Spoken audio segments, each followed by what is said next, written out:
Dear people, we continue to see Romans 12th chapter. ரோமருக்கு நிருபம் 12வது அதிகாரத்தை நாம் தொடர்ந்து பார்த்து வருகிறோம். So Romans 12th chapter, ரோமருக்கு நிருபம் 12வது அதிகாரம் 11th verse, 11வது வசனம். Romans 12 and 11.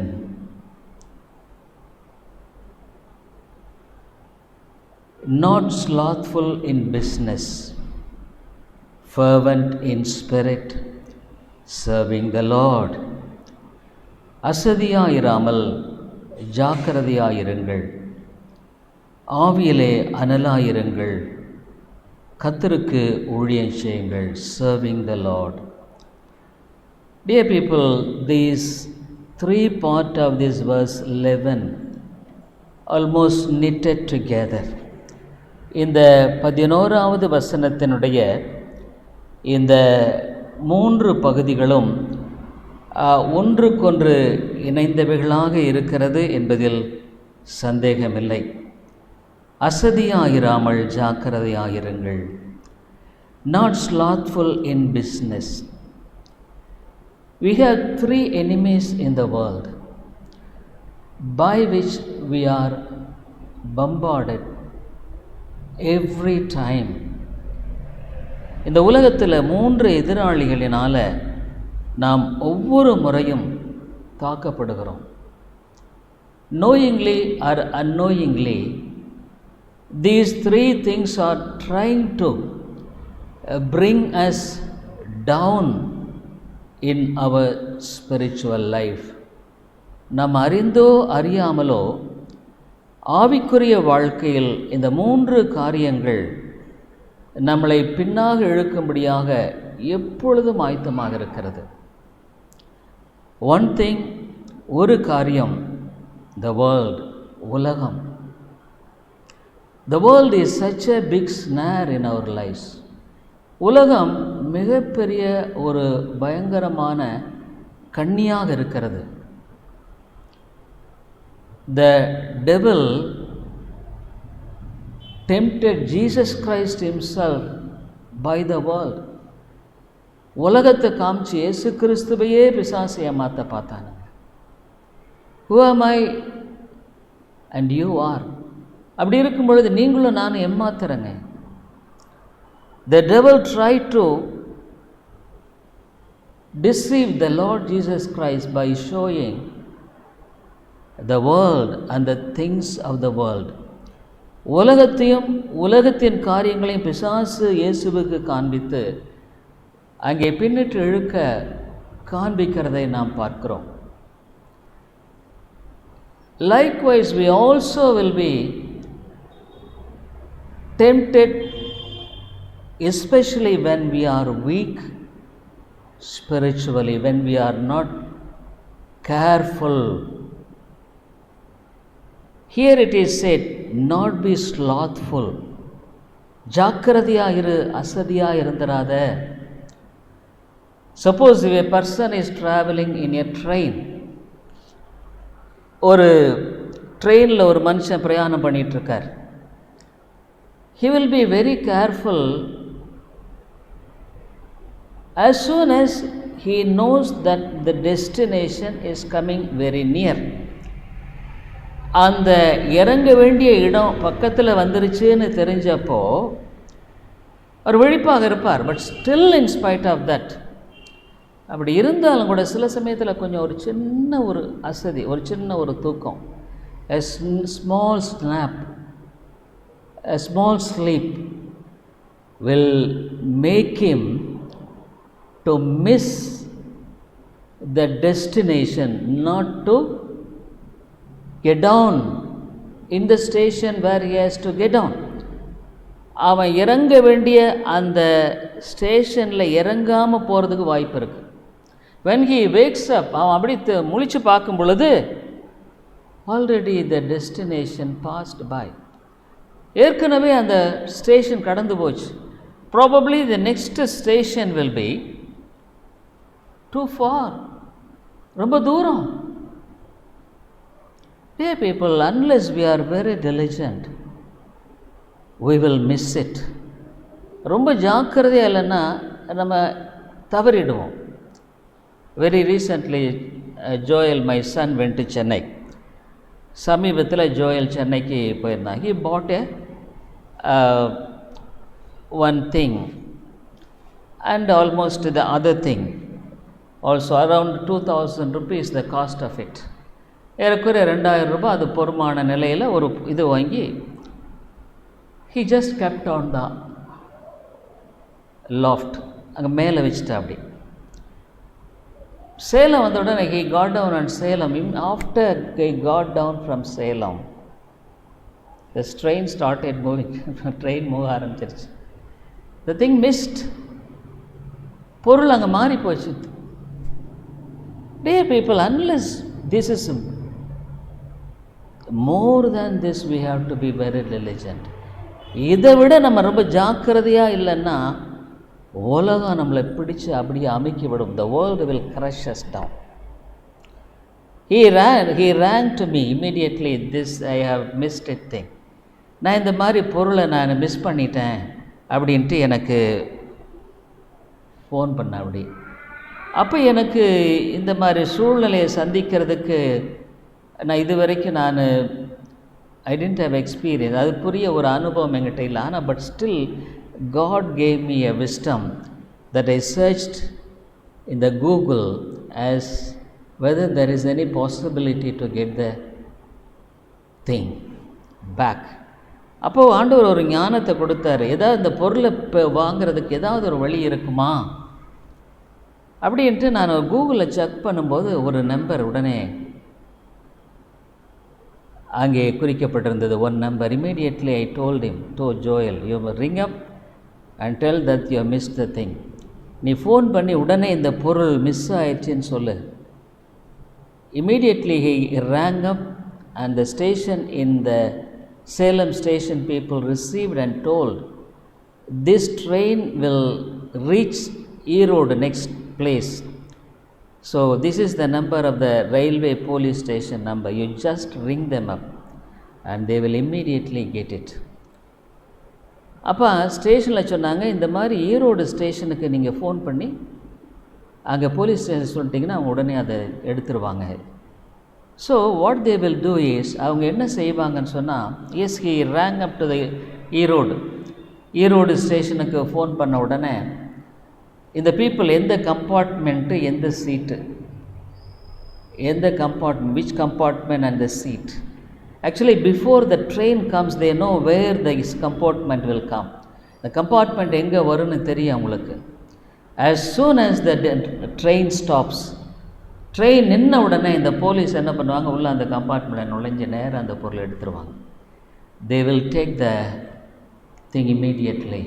So they rang up again to Joel and told that we got the thing. பொருளை நாங்கள் வச்சுருக்கிறோம், வந்து நீங்கள் ஈரோட்டில் வாங்கிக்கிங்கன்னு சொல்லி. So it was there and the thing was got. அங்கே பொருள் இருந்தது, திரும்ப பெற்றுக்கொள்ள. You see how unless you are very careful spiritually, you will fall, you will fail. நீ ஆவிக்குரிய விதமாக ஜாக்கிரதையாக இல்லைன்னா நீ விழுந்துருவ, நீ தோற்று போய் விடுவாய். அதனால தான் வேதம் சொல்லுது, அசதியாயிராத, டோன்ட் பி ஸ்லாத்ஃபுல். அடுத்து சொல்ல, ஆவியில் அனலாயிருங்கள், ஃபர்வென்ட் இன் த ஸ்பிரிட். உன்னுடைய வாழ்க்கையில் நீ குளிர்ந்து போன நிலையில் இருப்பாயனா, the devil will try to attack you with these three things very quickly. நீ குளிர்ந்து போன நிலையில் இருக்கும் பொழுது பிசாசு இந்த 3 காரியங்களெல்லாம் உன்னை தாக்குவான். வேர்ல்டு, உலகம், மாம்சம், the flesh and the devil himself, பிசாசு. The devil will either try to use the world, the flesh, or try to attack himself. பிசாசு இந்த உலகத்தை, இந்த மாம்சத்தை உபயோகப்படுத்தி அவன் தன்னை உபயோகப்படுத்தி அவன் தாக்குவான். Dear people, unless we are really fervent in the spirit, we will miss it. நம்ம ஆவியில் அனலாக இல்லாமல் போமானா நாம் தவறி விடுவோம்.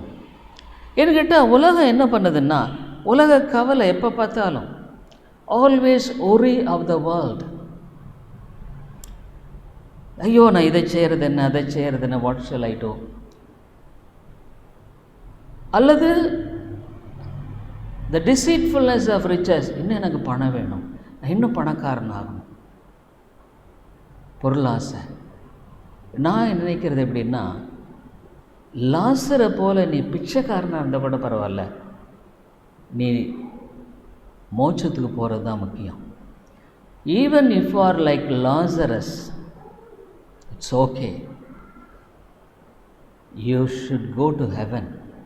பரலோகத்துக்கு போகணும். ஐஸ்வர்யனை போல வாழ்ந்து என்ன பிரயோஜனம் நரகத்துக்கு போய்? If you live like this rich man, what is the use of it? சொல்லுங்க பார்க்கலாம். Dear people, salvation is something great. இந்த வேதமானது ரட்சிப்பை ஒரு மிகப்பெரிய ரட்சிப்புன்னு சொல்லுது. இவ்வளோ பெரிதான ரட்சிப்பு. நீ நினைக்கிற மாதிரி நீ சும்மா வாழ்கிற வாழ்ந்துட்டு நீ மோட்சம் போயிடலான்னு தயவுசெய்து நினைக்காத. Don't think that you will live as you please and will go to heaven. No. பவுலே சொல்கிறாரு, நான் ஆகாதவனாக போயிடக்கூடாது, that I may not be cast down. என் சரீரத்தை ஒடுக்கி ஆளுறேன். பவுலே அப்படி சொல்லும்போது நீங்களும் நான் ஏமாத்துறேன். சொல்லுங்கள், யோசனை பண்ணி பாருங்கள். பவுல் சொல்கிறாரு, நான் ஆகாதவனாய் போயிடக்கூடாது. I should not be cast down. Such a great man of God, அவ்வளோ பெரிய மனுஷன், apostle of God, அப்போஸ்தலர். அவரே சொல்கிறாரு, நானே ஆகாதவனாக போயிடக்கூடாது, ஆகவே என் சரீரத்தை அடக்கி ஒடுக்கிறாய், கண்ட்ரோல் மை பாடி. பவுலே அப்படி நான் மோட்சத்துக்கு போகாமல் போயிடக்கூடாதுன்னு பயப்படும் போது நீ ஏமாத்துறேன் சொல்லு. What are you and me? சொல்லுங்கள், யோசனை பண்ணி பாருங்கள். Bible keeps a high standard of a saved life. ஒரு ரட்சிக்கப்பட்ட வாழ்க்கைங்கிறத வேதம் மிகப்பெரிய ஒரு அளவில் வைக்கிறது. நீ நினைக்கிற மாதிரி நீ இப்போ வாழ்ந்துக்கிட்டு மோட்சம் போயிடுவேன்னு நினச்சேன்னா இட்ஸ் அ ஃபூலிஷ்னஸ். அது மதியனம். Every day you must be saved. தெரியுங்களா? ஒவ்வொரு நாளும் ரட்சிக்கப்படணும். அதான் பைபிள் சொல்லுது, every day you must be saved with fear and trembling. அப்படின்னா என்ன? நாகாதவனாய் போயிடக்கூடாது. I should not be cast down. So the three enemies are there, always try to pull you down. இந்த மூன்று எதிராளி உன்னை எப்போவுமே தாக்கிட்டே இருப்பான். நீ வெளிப்பா இல்லைன்னா மாம்சத்தில் தாக்குவான். He will attack you in the flesh. உன் பார்வை சரியில்லாமல் இருக்கும். Your looks may not be right, your thoughts may not be right. உன்னுடைய எண்ணங்கள் சரியில்லாமல் இருக்கும். உலகத்துக்கு அடுத்த எண்ணங்கள்னால, the things in the world. நீ இவ்வளோ வாழ்ந்து கடைசியில் நரகத்துக்கு போகிறான்னு வைய. All through this your life you lived and when go to hell. நீ நரகத்துக்கு போக மாட்டேன்னு என்ன நிச்சயம் இருக்குதுன்னு நான் கேட்குறேன். What guarantee is there that you won't go to hell? Is there any guarantee? சொல்லுங்கள் பார்க்கலாம். ஒரே ஒரு கேரண்டி, உன்னுடைய வாழ்க்கையில் நீ ஜாக்கிரதையாக வாழுகிறது தாங்க. You must live carefully. Don't think that you are a big giant spiritually. ஏதோ பெரிய ஆவிக்குரிய இதில் நான் ஒரு பெரிய பலவான்னு நினைக்காத. நினைச்சினாவே உன்னை பிசாசு தோத்துட்டான்னு அர்த்தம். உன்னுடைய வாழ்க்கையில் யூ ஆர் ஃபாலன். பிசாசு அப்படி தான் நினைச்சான். இட் வாஸ் அன் ஆர்ச்சேஞ்சல், பிரதான தூதன். என்னைக்கு அவன் உயர நினைச்சானோ அன்னைக்கு அவன் விழுந்தான். He was fallen. அதனால தான் வேதம் என்ன சொல்லுது? அதனால தான் சொல்கிறாரு பவுல், என்ன சொல்கிறாரு? அசதியாக இருந்துராத, டோன்ட் பி ஸ்லாத்ஃபுல். அதே சமயத்தில் உன்னுடைய ஆவியல் அனலை நீ காத்துக்குள்ள ஜாக்கிரதையாயிரு. இன்னொன்று, உன்னுடைய சுபாவம் உன்னை உன்னை கீழே வீழ்த்தும். யுவர் நேச்சர், இந்த பழைய மனுஷன் இருக்கான் பார்த்தீங்களா, த ஓல்டு மேன், அதெல்லாம் உன்னை விட்டு வைக்காதுங்க. It won't leave you. All your old sinful nature will try to recapture you. உன்னுடைய எல்லா பழைய சுபாவ தன்மைகள் இருந்தது பார்த்தீங்களா, அதை உன்னை மறுபடியும் கைப்பற்ற பிரயாசப்படும். All through your life the devil will try to bring you in. அவனுடைய வலைக்குள்ளாக கொண்டு வரும்படியாக அவன் போராடுகிறவனாக இருப்பான். அடுத்தது அவர் சொல்கிறாரு, என்ன சொல்கிறாருன்னா, கர்த்தருக்கு ஊழியம் செய்யுங்கள், சர்வ் த லார்ட். நம்ம நிறைய பேர் என்ன நினைக்கிறோன்னா, ஏதோ மேடையில் என்ன பிரசங்கம் பண்ணால் தான் ஊழியம் செய்கிறேன்னு அர்த்தம். No dear people, don't think that mere a preacher or a pastor is labouring for the Lord. கர்த்தருக்கு ஊழியம் செய்கிறதுனா ஏதோ ஊழியக்காரனாக இருந்துட்டு பிரசங்கியாக இருந்துட்டு நீ ஊழியம் செய்கிறது இல்லைங்க. உன்னுடைய வாழ்க்கையில் பல விதங்களில் நீ ஊழியம் செய்யும்படியாக அழைக்கப்பட்டிருக்கிறாய். You are called to serve the Lord in so many ways. பல விதங்களில் நீ ஆண்டவருக்கு ஊழியம் செய்யும்படியாக அழைக்கப்பட்டிருக்கிறாய். You are called to serve God. உன்னுடைய வாழ்க்கையில் நீ ஒரு சாட்சியாய் வாழுவதே ஒரு பெரிய ஊழியம். To live as a testimony is a big ministry. Testimony in your own home, in your own house. உன் வீட்டில் நீ சாட்சியாய் வாழ்கிறதே ஒரு பெரிய சாட்சி, ஆண்டவருக்கு ஊழியம் செய்கிறது. குடும்பத்தில் நீ நடக்கிற நடத்தை, the way you walk, the way you talk, நீ பேசுறது, the way you behave, எப்படி நீ காரியங்கள் எல்லாம் நடப்பிக்கிற. You are a child of God. நீ ஒரு தேவனுடைய பிள்ளை. If you are a child of God, you should act as a child of God. நீ ஆண்டுடைய பிள்ளையாக இருந்தால் ஒரு ஆண்டுடைய பிள்ளையாக தான் நடக்கணும். அதுதான் ஒரு பெரிய ஊழியம். அது it's a big ministry. Spirit of God will speak to others in your family who are not saved. உன்னுடைய குடும்பத்தில் ரட்சிக்கப்படாத ஒரு இடத்தில் ஆண்டவர் பேசுவாருங்க.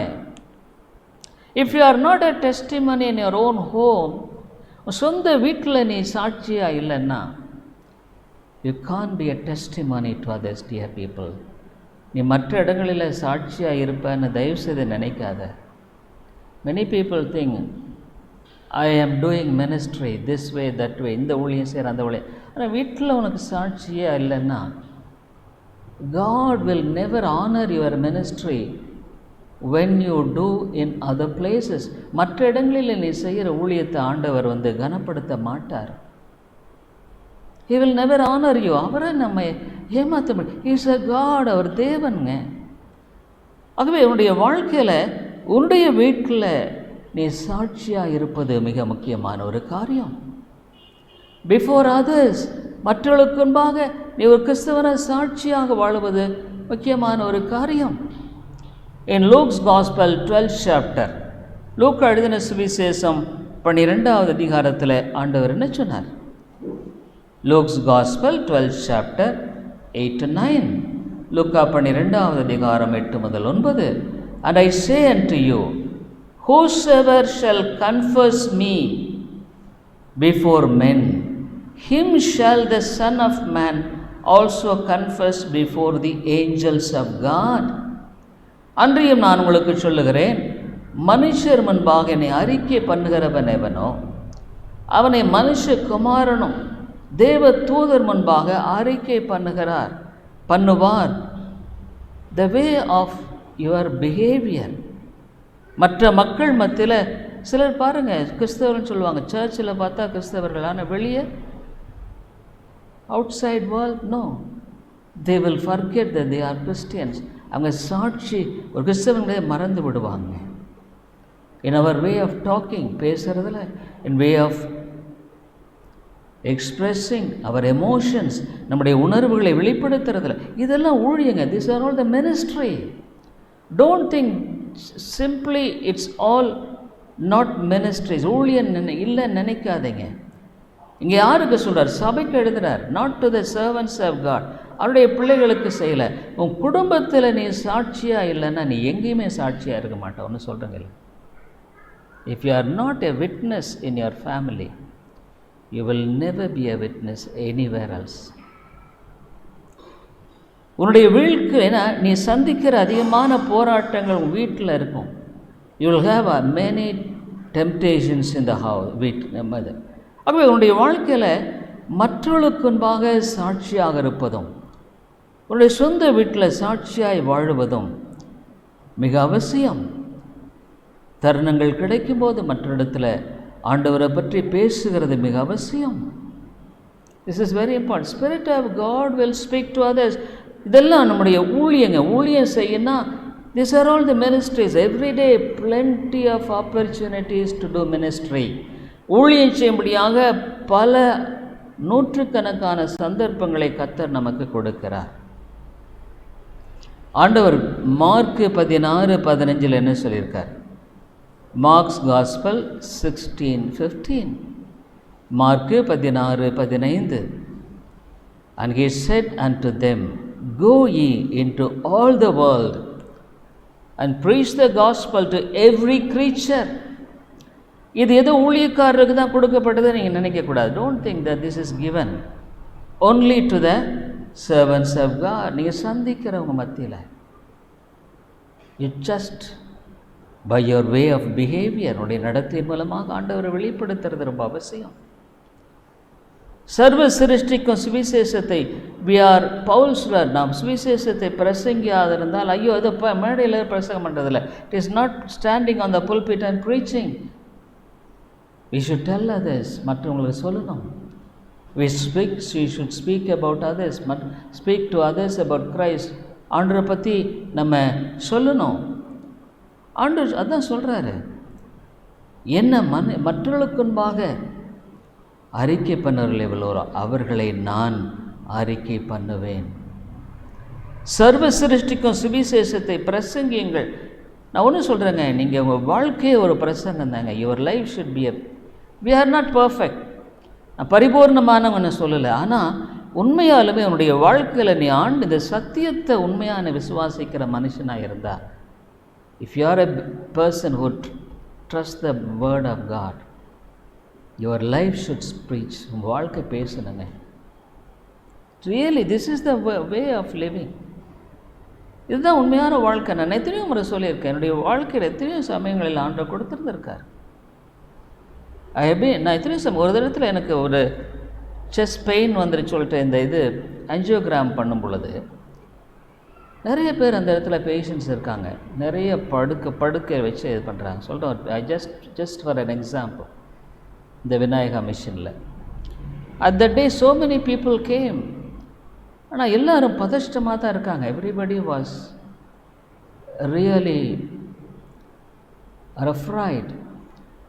அப்போது எல்லாம் முடிச்சுட்டு எல்லாம் அந்த மயக்கமாக இருக்கும்போது கொண்டாந்து போட்டுட்டு அப்புறம் இது பண்ணும் பொழுது ஒருத்தர் என்கிட்ட கேட்டார், he asked me, are you a Christian?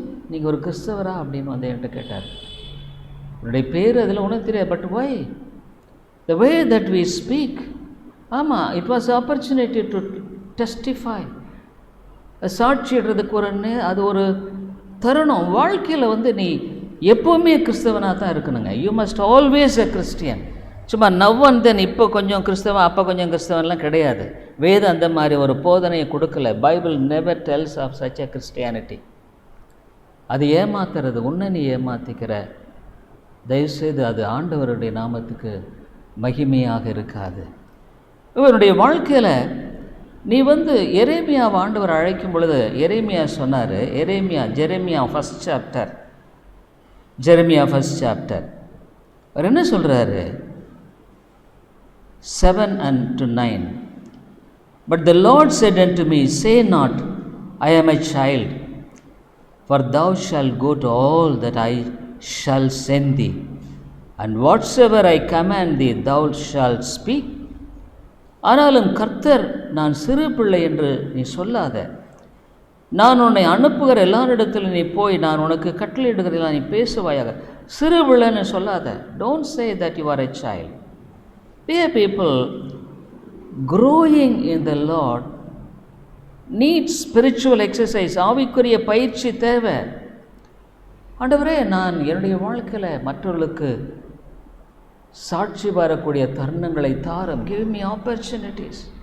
Dear people, we live in a world where Jesus is the center of your life. உன் வாழ்க்கையில் இயேசு தான் மையம். இந்த உலகம் உன்னை கொஞ்ச நாளைக்கு நீ வாழுவ. இங்கே இருக்கிற யாருமே நம்ம சாக மாட்டேன்னு சொல்லணும். Nobody will say that we will die. I will die. ஒரு நாள் மரிக்கத்தான் வேணும். ஆனால் என் வாழ்க்கையில் நான் அந்த நித்தியமான தேவனிடத்தில் அவருடைய ராஜ்யத்துக்கு போகிறத ஒரு குறிக்கோள் இல்லைன்னா, என்னுடைய வாழ்க்கையில் இந்த உலகமானது என்னை இழுத்து பின்னுக்கு தள்ளிவிடும். The world will try to attract me and pull me down. ஆண்டவர் சொல்கிறார் அந்த 8வது வசனத்தில், be not afraid of their faces, Jeremiah, for I am with thee to deliver thee. அவர் சொல்கிறாரு, பயப்படாத, நான் உன்னை காக்கும்படி உன்னோட இருக்கிறேன். ஆண்டவர் உன்னோட இருக்கிறாரா? அவரே சைல்ட் ஆஃப் காட், நீ ஆண்டுடைய பிள்ளை தானா? ஆண்டவர் உன்னோட அப்போ இருக்கிறாரா? அந்த உண்மையாக உனக்கு அந்த அஷ்யூரன்ஸ் இருக்கான்னு கேட்குறேன். Do you have that assurance? If you are a child of God, God will be with you. தேவன் உன்னோடு கூட இருப்பார். He will guide. நான் சொல்கிறார், நான் உன்மேல் கண்ணை வைத்து உனக்கு ஆலோசனை சொல்லுவேன். I will set my eye on you and I will give you counsel. எத்தனை தேவையில்லாத காரியங்களில் நம்முடைய நேரங்களை காலங்களை வீணடிக்கிறோம். We waste our time, precious time. நம்முடைய வாழ்க்கையில் ஆண்டவரோடு கூட இருக்கிற ஒரு வாழ்க்கை என்பது, அதுவே நாம் நம்முடைய வீட்டில் சாட்சியாக இருக்கிறது, மற்றவர்கள் மத்தியில் சாட்சியாக இருக்கிறது. கிறிஸ்தவ வாழ்க்கையில் மற்றவர்களை உற்சாகப்படுத்துகிற காரியம் பை அவர் லைஃப். நம்ம வாழ்க்கையை பார்க்கும் பொழுது மற்றவர்கள் உற்சாகப்படுகிறார்களா? Are they truly encouraged the brother and the sister? Are they really encouraged? I must live like this. விதமாக நான் வாழ வேண்டும் என்ற உற்சாகப்படுத்தக்கூடிய ஒரு வாழ்க்கை.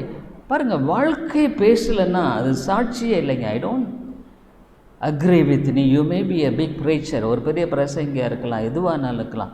Unless your life speaks, all your witness is vein.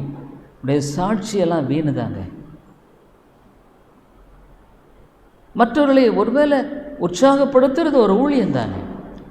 ஒரு பலவீனமான ஒரு சகோதரன் ஒரு சகோதரி இருக்கிறாங்க, அவங்கள உற்சாகப்படுத்தி டு என்கரேஜ் தெம். அப்போ யூ வில் பி என்கரேஜ். மற்றவர்கள் நீ மற்றவர்கள் உற்சாகப்படுத்தும் பொழுது கர்த்தர் உங்களை பலப்படுத்துவார். எபிரேயர் 10வது அதிகாரத்தில் என்ன சொல்கிறது? Hebrew 10:24 24.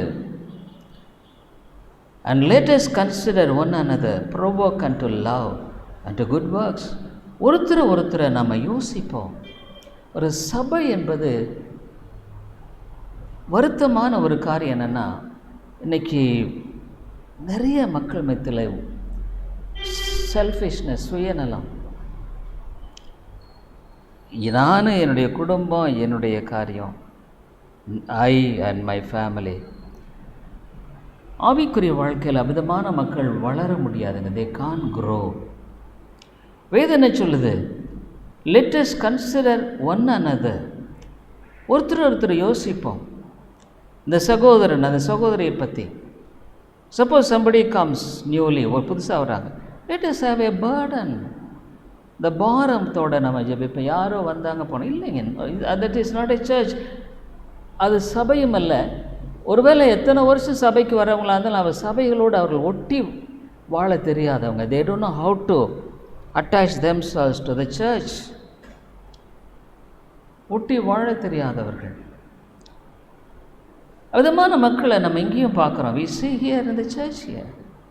ஆனால் வேதம் சொல்லுது, let us consider one another to provoke unto love unto good works.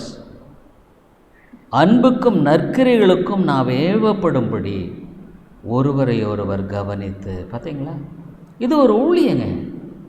This is a ministry. அப்போ God will honor, தேவன் அதை கனப்படுத்துவார். God will reward you. அதை உரித்து ஆண்டவர் உனக்கு பலனளிப்பார்.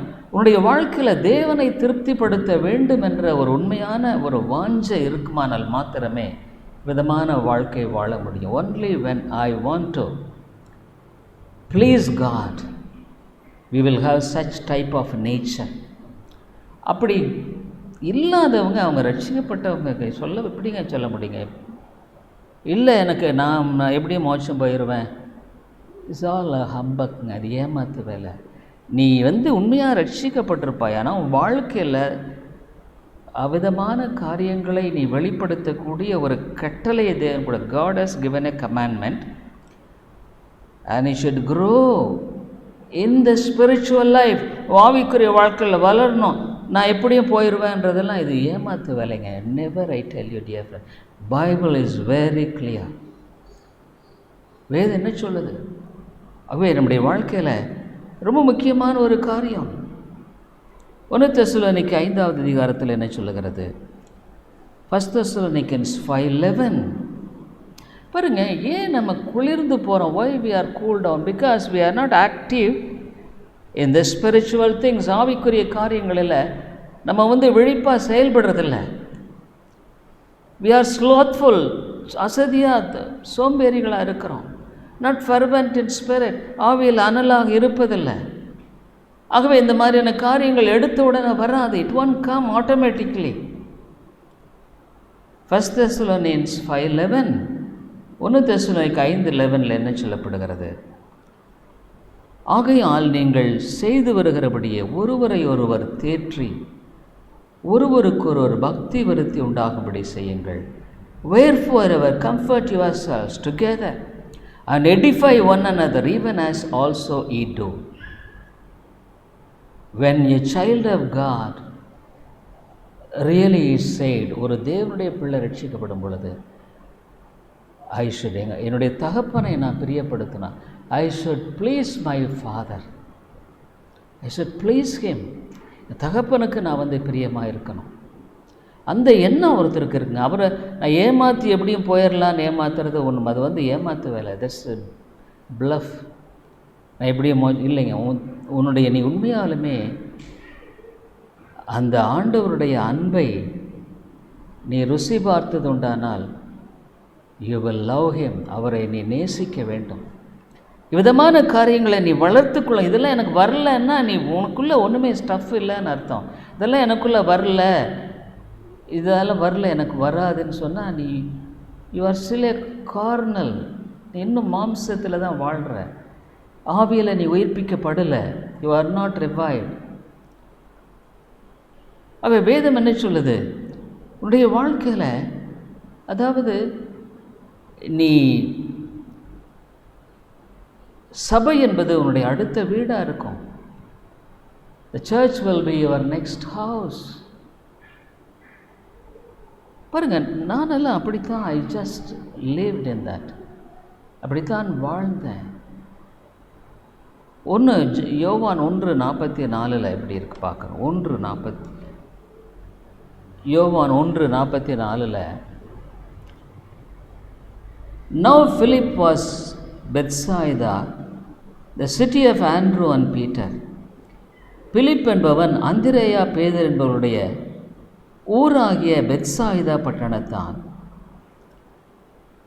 45, Philip findeth Nathanael and saith unto him, We have found him of whom Moses in the law and the prophets did write, Jesus of Nazareth, son of Joseph.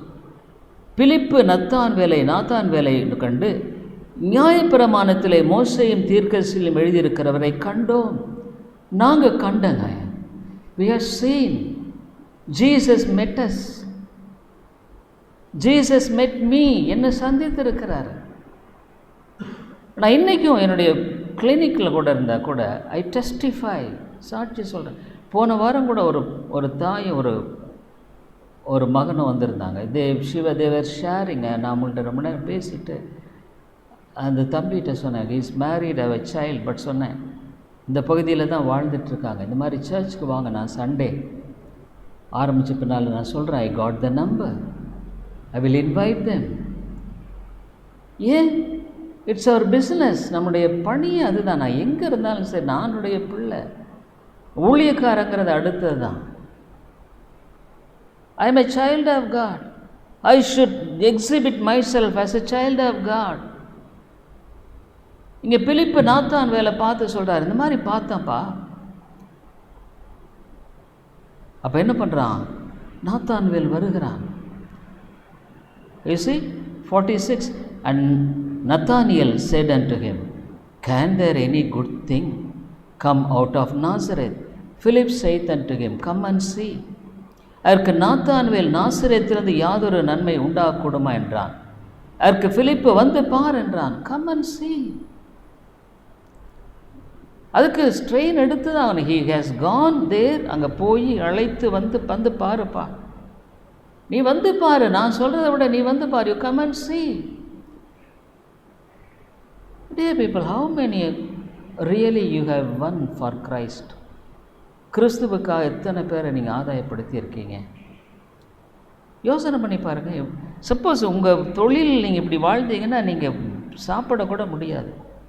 You can't even eat, you can't earns even money for your livelihood. நீ நீ மற்றவங்களிடத்தில் ஆண்டரை பற்றி சாட்சி சொல்கிறியா?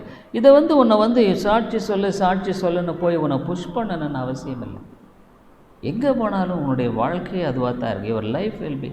இன்றைக்கி என் ஆண்டவர் ஊழியக்காரனாக வச்சுருக்காருன்னா என் வாழ்க்கை அப்படி தான் போயிட்டுருக்கு. நான் என்றைக்கு ஆண்டவர் என்னை ரட்சித்தாரோ அன்னையிலேருந்து அப்படி தாங்க போயிட்டுருக்கு. The life is going like that. அப்படி தான் போயிட்டுருக்கு, இன்னைக்கு வரைக்குமே அப்படி தான் போயிட்டுருக்கு. So many people still I am getting சம்மவரை கான்வர்ஸ் பண்ணிட்டு தான் இருக்கிறேன். ஏதாவது ஒரு விதத்தில் ஆவியானவர் பேசுவார், ஏதாவது ஒரு விதத்தில். சம் பீப்புள் எப்படியாவது நம்பர் இது பண்ணிவிட்டு, இப்போ மீட்டிங் முன்னால் கூட போபால்லேருந்து ஒரு தம்பி என்கிட்ட அடிக்கடி நான் சொல்கிறேன், இந்த மாதிரி ஒரு ஹிந்து பாய், யங் மேன், நல்ல ஹேண்ட்ஸம் பாய், நல்ல அழகான ஒரு வாலிபன். அந்த தம்பிக்கு ஒரு ஆசை இருக்குது, நான் எப்படியாகலும் கிறிஸ்துவை அறிந்து கொள்ளணும். ஸோ பேசும்பொழுது அதான் சொன்னேன், அது யங் மேன், நான் எப்படியாகலும் ஒரு கிறிஸ்டியன் கேர்ளை மேரேஜ் பண்ணிக்கணும் போபால் பக்கத்தில். ஏன்னா என் வாழ்க்கை மாறணும். You should change. நம்முடைய வாழ்க்கையில் எப்படியாவது ஒரு விதத்தில் you must always drive to labour for him. அவருக்காக உழைக்கும்படியாக உன்னுடைய வாழ்க்கையில் நீ பணி செய்ய வேண்டியது மிக அவசியமான ஒரு காரியமாக இருக்கிறது. நேற்று ஒரு வாலிபனிடத்தில் பேசி கொண்டிருந்தேன். அந்த தம்பிகிட்ட நான் சொன்னேன், இந்த மாதிரி அந்த தம்பிக்கு லண்டனில் ஒரு வேலை கிடைச்சிருக்கு. அப்போ நான் நைட்டு நான் கிளாஸை முடிச்சுட்டு நான் பேசிட்டு, this boy got a job in London. So I asked him எங்கே லண்டனில் எங்கே, because we lived in London. லண்டனில் இருந்தனால அன்றைக்கி உங்கள் ஒர்க் ஸ்பாட் எங்கேன்றது எனக்கு சொல்லுங்கன்னு சொல்லி கேட்டு, அப்புறம் விடிய காலம் எனக்கு அந்த ஸ்பாட்டை அனுப்பிச்சிருந்தார். அப்போ பார்க்கும் பொழுது இந்த மெட்ரோபாலிட்டன் டேபர்னக்கிலேருந்து ஒரு 1/2 hour டிரைவ் தான், அது 1/2 hour அவங்க போனால் போய் சேரலாம். அப்போ நான் சொன்னேன், சரி நீங்கள் போங்க, இந்த மாதிரி இங்கெல்லாம் அப்படி இருக்கணும்னு சொல்லிவிட்டு சர்ச்சுக்கு நீங்கள் எப்படியாவது போகிறதுக்கு நான் இன்ட்ரடியூஸ் செய்கிறேன். So Varadar we are working on, எப்படியாவது நம்ம சுவிசேஷத்தை நாம் அறிவிக்கும்படியாக செயல்படும்படியாக நாம் பிரயாசப்படுகிறோம். After so many years met me. அப்போ கேட்டார், இஸ் எ பேப்டிஸ்ட் சர்ச். ஆமாம், அது பேப்டிஸ்ட் சர்ச்சுன்னு சொல்லிட்டு அவரிடத்துல, அதாவது ஆண்டவருக்குன்னு ஊழியம் செய்கிறதுங்கிறது நம்முடைய வாழ்க்கையில் அது தனி இல்லைங்க. It's not a separate. இது part and parcel of your life. வாழ்க்கையினுடைய வழியே இது தாங்க. நீ என்னைக்கு ஆண்டவர் அறிஞ்சிட்டியோ அன்னைக்கு அவருக்கு ஊழியம் செய்யும்படியாக நீ அழைக்கப்பட்டிருக்கிறாய். You are called to serve God. அப்போ ஆண்டவரிடத்தில் நாத்தான்வேல் பார்த்துட்டு அவன் ஆண்டவருக்குள்ளே வருகிறதை நாம் பார்க்குறோம். how he came into the. ஆகவே நம்முடைய வாழ்க்கையில் எல்லா விதத்திலும் நீ எங்கே இருந்தாலும் எப்படி இருந்தாலும் நீ ஒரு ஊழியக்காரன் தான். வேதம் என்ன சொல்லுது? நம்ம எல்லாருமே ஊழியத்துக்காக அழைக்கப்பட்டு இருக்கிறோம். நான் உங்களுக்கு நிறைய சமயத்தில் சொல்லியிருக்கேன், என்கிட்ட சாப்பாடு காசு இல்லை, ஆகவே ஒரு ஈய பாத்திரம் வாங்குறது அது ஒன்று தான் என்கிட்ட. ஒரு ஸ்டவ், ஒரு எலக்ட்ரிக் ஸ்டவ், ஒரு ஈய பாத்திரம் வாங்க போன இடத்துல I went to a vessel shop to buy a aluminium vessel. அங்கே இயேசுவை பற்றி நான் பேசினேன். I told him about Jesus. அடுத்த வாரம் அந்த சகோதரன் வந்துட்டார். அது மாத்திரம் அவருடைய குடும்பமே இன்றைக்கி சர்ச்சுக்கு வர்றாங்க. They are coming to the church, whole family. பெரிய ஃபேமிலி அது. எனக்குரிய 40 people, பிரதர்ஸ் அண்ட் சிஸ்டர்ஸ், இல்லை 50 பேர். இதே பீப்புள், நீ தனியாக ஊழியம் செய்கிறதுங்கிறதுல நீ உன்னுடைய வாழ்க்கையில் நீ ஊழியம் செய்கிறதுங்கிறது உனக்கு பார்ட் அண்ட் பார்சல். அது எப்போவுமே உனக்குள்ளே இருக்கணும். உன்னுடைய வாழ்க்கையில் அப்படித்தான் ஆண்டவர் நான் அழைச்சிருக்கிறார். 1 Peter 2nd chapter 1 பேதுரு 2வது அதிகாரத்தில் நம்ம என்ன வாசிக்கிறோம்? 1 Peter 2nd chapter what God tells. ஆண்டவர் என்ன சொல்கிறாரு இங்கே? 9வது வசனம் பாருங்கள். 9வது வசனம், but ye are a chosen generation. அதாவது ஆண்டவரால் நீ தெரிந்து கொள்ளப்பட்டிருக்க. a royal priesthood, அதாவது ராஜரீக கூட்டம். a holy nation, பரிசுத்த தேசம். peculiar people, விசேஷித்த ஜனங்கள். யார் இவங்கெல்லாம்? ஆண்டவரால் தெரிந்து கொள்ளப்பட்டவங்க. இவங்க சாதாரணமானவங்க. நீ அப்படி வாழ்கிறையா? Are you like that? அது மாத்திரமல்ல, that ye should show forth the praises of him that called you out of darkness into his marvelous light. இந்த மகா உன்னதமான வெளிச்சத்தில் அழைத்து வந்தவருக்கு நீங்கள் உங்களுடைய வெளிச்சத்தின் பிரகாசமாக காட்ட வேண்டும் சொல்கிறாரு. நீ அப்படி முன்ன இல்லை. You are a Royal priesthood, ராஜரீக ஆசாரிய கூட்டம், பரிசுத்த ஜாதி. பார்த்தீங்களா? இன்றைக்கி ஜனங்க நம்ம இந்தியாவெல்லாம் பார்த்தீங்கன்னா ஜாதியில் மேன்மை பாரு. People are posting about cost. நம்முடைய வாழ்க்கையில் உண்மையான விதத்தில் பார்க்கும் பொழுது ஒரு ஆண்டுடைய பிள்ளை என்பவன் பரிசுத்த ஜாதியை, I am a Holi nation. அதுவே ஊழியம் செய்யன்னு சொல்லி பவுல் இந்த இடத்துல சொல்கிறாருன்னு சொன்னால், கர்த்தருக்கு ஊழியம் செய்யுங்கள்னா வாழ்க்கையில் வாழுகிற வாழ்க்கையின் மூலமாக ஊழியம் செய்கிற, மற்றவர்களுக்கு சுவிசேஷத்தை வெளிப்படுத்தும் மூலம் ஊழியம் செய்கிற, குடும்பத்தில் சாட்சியாக இருப்பது மூலம் ஊழியம் செய்ய. யோசிக்கணும், நான் என் வாயிலிருந்து என் வார்த்தை வருதுன்னா இது எனக்கு நானுடைய பிள்ளையாக இருக்கிறேங்கிறதுக்கு அது சாட்சியாக இருக்குமா இருக்காதான்னு நான் யோசிக்க வேண்டிய. ஏன்னா எனக்கு இங்கே ஆண்டவர் காவல் வச்சுருக்கிறார். நான் சும்மா நினச்சபடி என்னுடைய எமோஷன் அதில் பேச முடியாது. ஐ கான் ஸ்பீக், பேச முடியாதுங்க. நான் பேச அனுமதிக்கப்படவில்லை. I am not allowed. Every time, ஒவ்வொரு நேரம் நான் ஒரு தேவனுடைய பிள்ளை என்ற உணர்வு எனக்குள்ளே நான் விட்டுட்டேன்னாவே சாத்தா எனக்கு கீழே விழத்தலையிடாது. Devil wills trip me down. விழுகிறது பெருசில், நீ எழுந்துக்கிறது ரொம்ப ஆபத்து.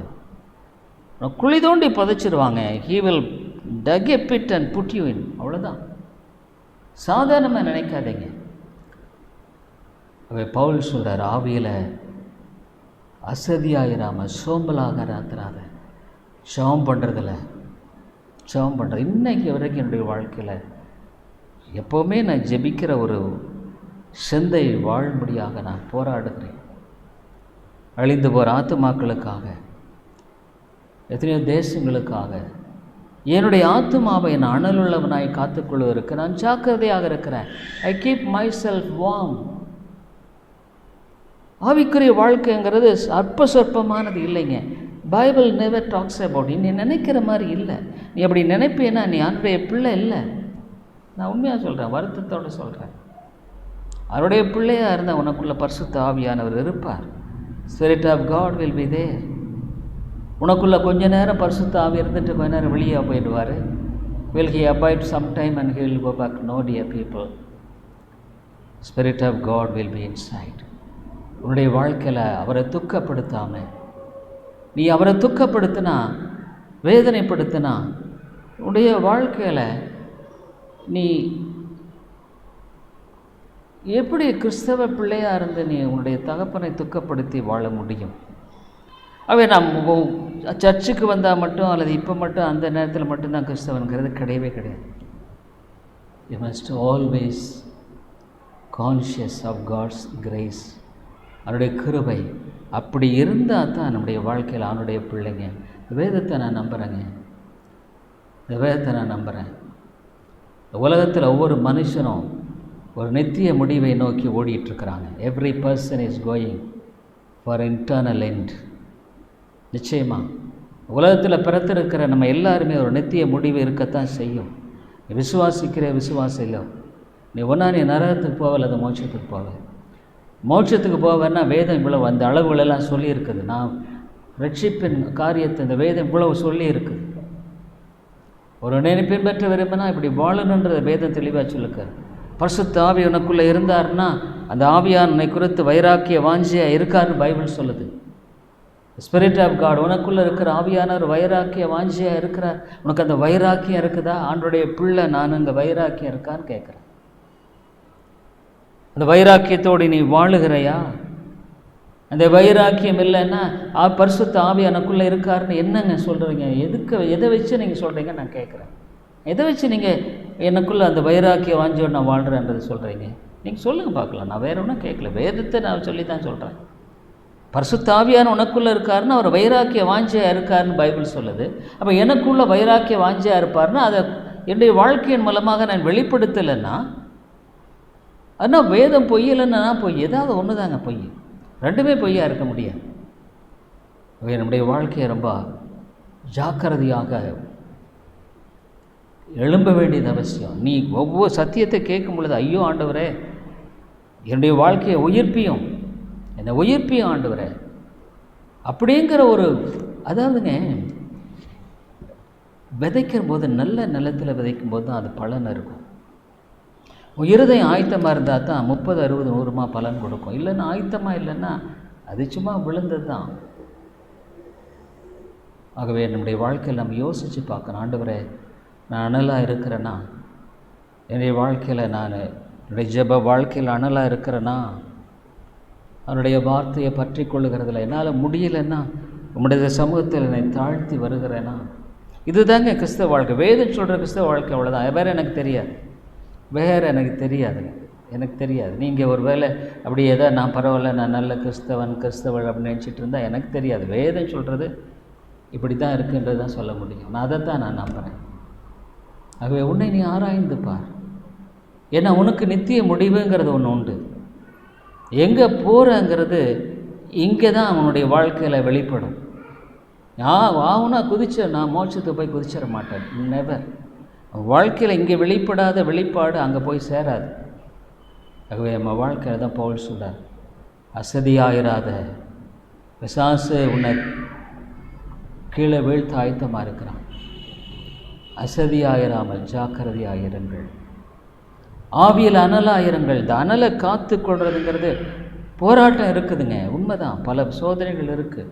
ஆனால் நீ அனலை காத்து கொள்வது உன்னுடைய வாழ்க்கையில் உன்னுடைய கடமை. ரட்சிப்பு நிறைவேற பயத்தோடு நடுக்க பிரயாசப்படுங்கிறது சாதாரண. அதான் பவுலே சொல்கிறேன். நான் சொன்னேன், எனக்குள்ளே வல்லமையாய் கிரியை செய்கிற இப்படி நான் போராடுகிறேன், கர்த்தருக்கு ஒழிச்சு. அப்போது ஆவியானவர் கிரியை செய்வார், ஆவியானவர் பேசுவார். ஜெபிப்போம். கிருபை நல்ல ஆண்டவரே, உம்முடைய வார்த்தைக்காக மை துதிக்கிறோம். இது உம்முடைய வார்த்தை என்பதை நாங்கள் நம்புகிறோம். நான் அசதியாக இருப்பேன், ஆனால் சாத்தான் என்னை குழி தோண்டி புதைத்து விடுவான். ஆண்டவரே, ஆவியில் அனலாக இல்லைன்னா நான் ஒரு காலம் என்னுடைய கிறிஸ்தவ வாழ்க்கையில் நான் மற்றவர்களை ஏமாற்றுவதில்லை, என்னை நான் ஏமாற்றிக் கொள்கிறேன்.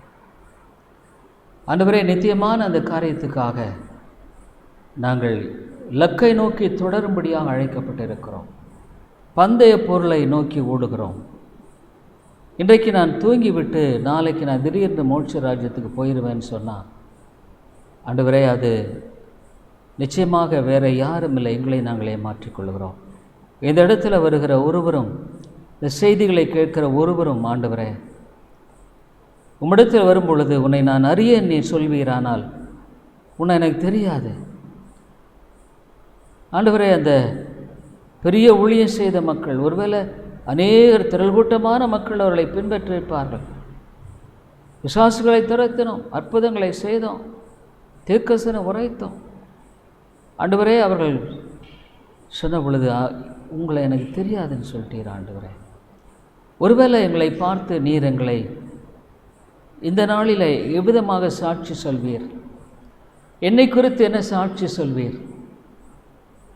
உன்னை நான் அறிந்திருக்கிறேன், நீ படுகிற பாடுகளை அறிந்திருக்கிறேன், நீ எனக்காக போராடுகிறதை நான் அறிந்திருக்கிறேன் என்று சொல்ல முடியுமா?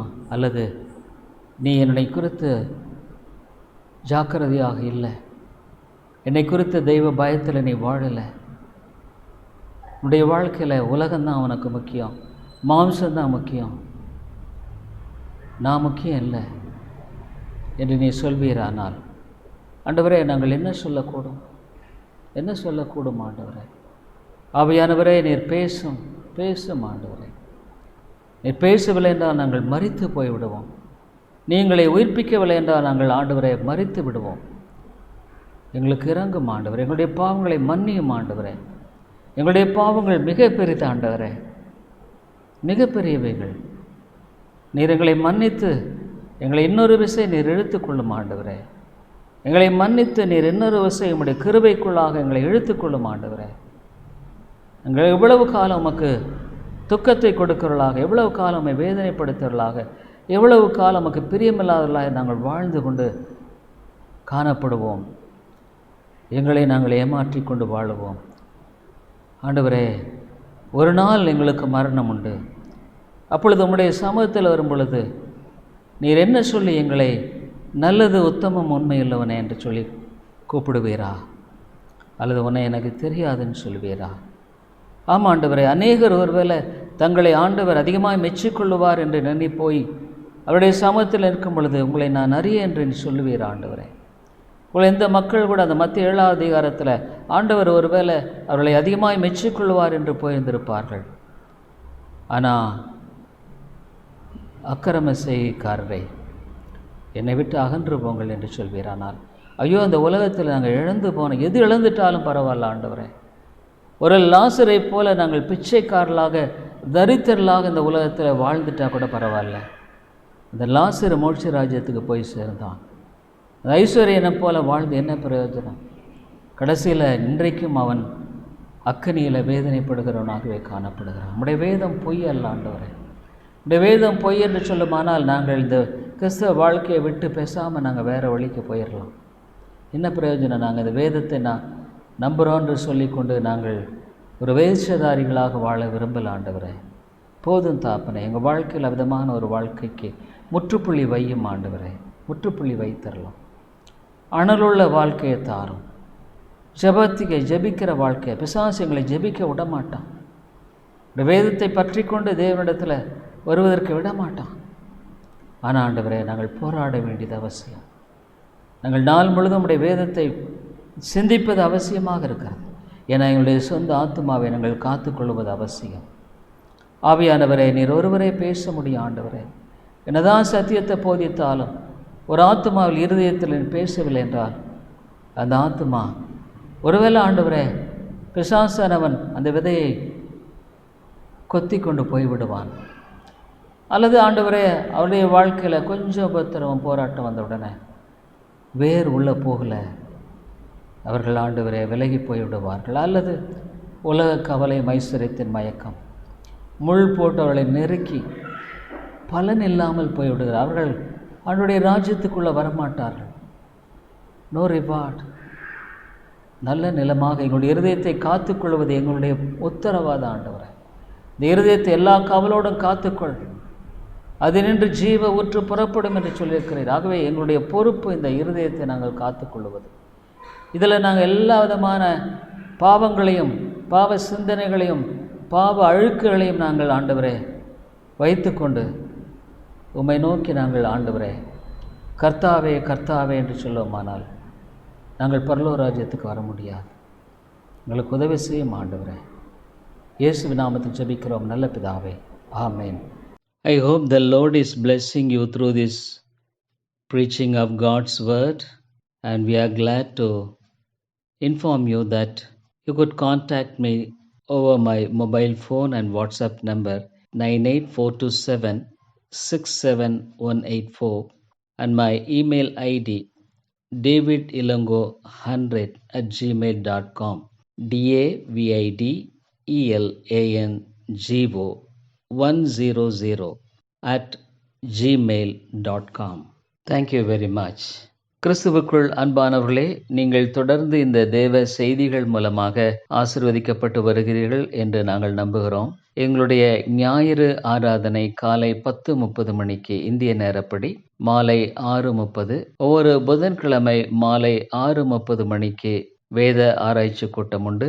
இந்த கூட்டங்களில் நீங்கள் ஆன்லைனில் கலந்து கொள்ள உங்களை அன்போடு கூட அழைக்கிறோம். மேலும் உங்களுடைய ஆவிக்குரிய பாரங்களை நீங்கள் தயவுசெய்து எங்களோடு கூட பகிர்ந்து கொள்ளலாம். இன்னுமாக உங்களுக்கு ஆவிக்குரிய ஆலோசனை அல்லது இந்த சத்தியத்தை குறித்த தெளிவோ அல்லது விளக்கமோ தேவையானாலும் கூட என்னோடு கூட நீங்கள் தொடர்பு கொள்ளலாம். என்னுடைய வாட்ஸ்அப் எண், இன்னுமாக மொபைல் எண் 9842767184 9842767184.